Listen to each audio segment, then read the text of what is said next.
Good evening, everyone. I'm Mackenzie, and I'm back to talk about our final chapters of our textbook, Principles of Convergent Journalism. Today I'm going to talk about chapters 14 and 15, which talk about journalism in a business aspect and our futures in journalism. So chapter 14 talks about the business side of convergent journalism. So more and more journalists are having to look at the business side of things because of three things. One, profit margins are down. Two, the media system is in a flux. And three, journalists are having to become more and more entrepreneurs and know everything about the business. So traditional news organizations have been supported by three types of revenue, which are advertising, direct payment, and subsidies. So I'm going to talk about each of these a little bit. Advertising is the most common type of revenue for news organizations. They have depended on this since the beginning of journalism, whenever it started.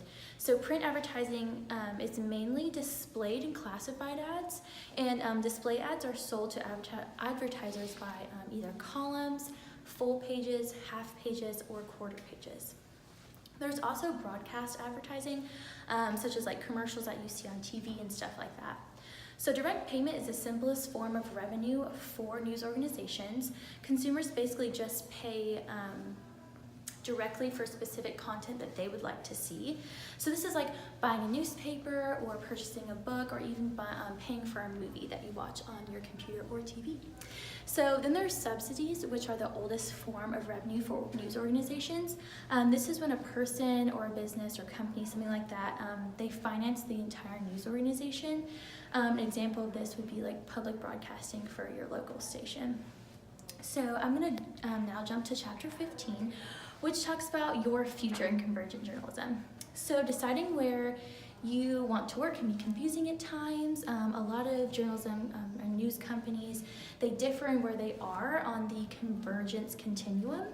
And some companies will be strictly print, a lot of will be online, or even on television, like broadcast. And so you have to pick one which will benefit you the most. So there are many places you can go to look for jobs. The main one that I like to do is online. So going on websites such as Indeed.com are great places to start because you can choose which specific area that you want to be in, which specific kind of job that you want. So once you find a job that you're interested in, you're going to apply for it, and you can do this usually on the site that you use to find the job. And then the employer will contact you for an interview, and then during the interview, you make sure you are negotiative, have supporting evidence, and are confident but not arrogant. So I hope this information was helpful in finding a job in journalism. This is blog number 10, Mackenzie Hamby for Converge News Production.